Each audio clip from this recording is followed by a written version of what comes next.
നമസ്കാരം, news prime മലയാളത്തിലേക്ക് സ്വാഗതം. മധ്യപ്രദേശിലെ പടലപ്പിണക്കം കാരണം കോൺഗ്രസ് ഉപേക്ഷിച്ച് BJPയിലേക്ക് പോയി BJPയുടെ മന്ത്രിസഭയിലെ കേന്ദ്രമന്ത്രി വരെയായ ജ്യോതിരാദിത്യ സിന്ധ്യ തിരികെ കോൺഗ്രസിലേക്ക് മടങ്ങി വരാൻ കൃത്യമായി പ്ലാനിടുകയാണ്. അതിനുവേണ്ടി അദ്ദേഹത്തിൻ്റെ കൂടെ തന്നെ ശക്തമായി തോളോട് തോൾ ചേർന്ന് പ്രവർത്തിച്ച സച്ചിൻ പൈലറ്റ് അടക്കമുള്ള നേതാക്കൾ അദ്ദേഹത്തിനെ ഒപ്പം കൂട്ടാനുള്ള ധീരോദാത്തമായ ശ്രമം നടത്തി വരികയാണ്. കമൽനാഥ് പാർട്ടി വിട്ടു പോവുകയാണെങ്കിൽ പോകട്ടെ എന്ന് തന്നെയാണ് കോൺഗ്രസ് കൃത്യമായി പറഞ്ഞിരിക്കുന്നത്.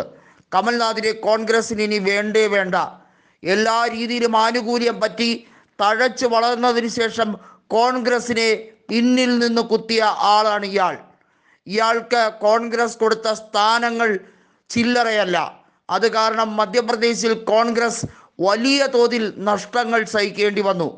2013 നിയമസഭാ തെരഞ്ഞെടുപ്പിൽ അവിടെ കമൽനാഥിൻ്റെ നേതൃത്വത്തിലല്ല ശരിക്കും തെരഞ്ഞെടുപ്പിനെ നേരിട്ടത്. അന്ന് വലിയ രീതിയിലുള്ള നഷ്ടം ജ്യോതിരാദിത്യ സിന്ധ്യ സഹിച്ചു.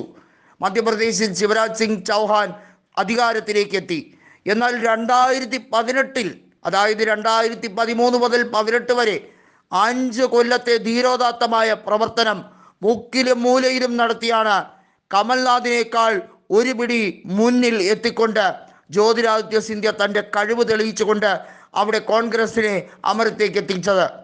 എന്നാൽ ഭാഗ്യം തുണച്ചു എന്ന രീതിയിലേക്ക് അതിനെ വഴിമാറ്റിക്കൊണ്ട് ജ്യോതിരാദിത്യ സിന്ധ്യ ശരിക്കും പലരെയും തോൽപ്പിക്കാനാണ് ശ്രമിച്ചതെന്ന് പറഞ്ഞുകൊണ്ട് തൻ്റെ അനുകൂലികളെ ഒരിക്കലും പ്രതിഷ്ഠിക്കാൻ ഞാൻ അനുവദിക്കില്ല എന്ന് പറഞ്ഞുകൊണ്ട് കമൽനാഥ് അവിടെ വലിയ തോതിൽ കോൺഗ്രസിനെ ബുദ്ധിമുട്ടിലാക്കി.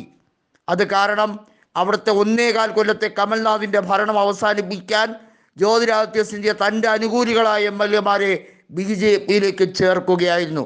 BJPക്ക് ശരിക്കും ഒരു അവസരം ഉണ്ടാക്കി കൊടുത്തത് കമൽനാഥ് തന്നെയായിരുന്നു. ജ്യോതിരാദിത്യ സിന്ധ്യ മുഖ്യമന്ത്രി സ്ഥാനം വേണമെന്നൊന്നും പറഞ്ഞില്ല. ആകെ പറഞ്ഞിരുന്നത് തൻ്റെ അനുകൂലികളായി ഒപ്പം നിന്ന് പ്രവർത്തിച്ചവർക്ക് ക്യാബിനറ്റ് പദവി മധ്യപ്രദേശ് ഗവൺമെൻറ്റിൽ കൊടുക്കണം എന്ന് മാത്രമേ പറഞ്ഞുള്ളൂ. അത് താൻ ജീവിച്ചിരിക്കെ സമ്മതിക്കില്ല എന്നായിരുന്നു കമൽനാഥിൻ്റെ അഭിപ്രായം. ഈ അഭിപ്രായം ഹൈക്കമാൻഡ് അംഗീകരിച്ചതിൻ്റെ ഏറ്റവും വലിയ തിക്തഫലമാണ് ഇന്ന് മധ്യപ്രദേശിൽ കോൺഗ്രസ് കിടന്ന് ഇത്ര വരയ്ക്കുന്നത്. അതിനെല്ലാ കാരണക്കാരനും കമൽനാഥും കമൽനാഥിൻ്റെ കിങ്കരന്മാരും തന്നെയാണ് എന്ന് തന്നെയാണ് കോൺഗ്രസ് ഇപ്പോൾ ശക്തമായി ആരോപിക്കുന്നത്. രാഹുൽ ഗാന്ധിക്ക് ഒരു കാര്യം മനസ്സിലായി കഴിഞ്ഞിരിക്കുന്നു, കമൽനാഥ് ആ പാർട്ടിക്ക് അധികപ്പറ്റായി കഴിഞ്ഞിരിക്കുന്നു. ഇനി ഒരു സ്ഥാനമാനങ്ങളും ഇയാൾക്ക് കൊടുക്കരുത്. പാർട്ടി വിട്ടു പോകണമെങ്കിൽ പോകട്ടെ, BJP കയറ്റുന്നെങ്കിൽ കയറ്റട്ടെ. ജ്യോതിരാദിത്യ സിന്ധ്യ എന്ന ജനകീയനായ ഗുണയിലെ നേതാവിനെ തിരികെ കൊണ്ടുവന്നാൽ അതിൽ പരം നേട്ടം കോൺഗ്രസിനില്ല എന്ന് സച്ചിൻ പൈലറ്റ് തന്നെയാണ് രാഹുൽ ഗാന്ധിക്ക് ഉപദേശം നൽകിയിരിക്കുന്നത്. അത് അനുവർത്തമായാൽ തീർച്ചയായും വലിയ രീതിയിലുള്ള ഒരു വോട്ട് ബാങ്ക് തന്നെ മധ്യപ്രദേശിൽ കോൺഗ്രസിന് അനുകൂലമായി വരും. അത് ലോക്സഭാ തെരഞ്ഞെടുപ്പിൽ കോൺഗ്രസിന് ഉപകാരപ്രദമായി വരും.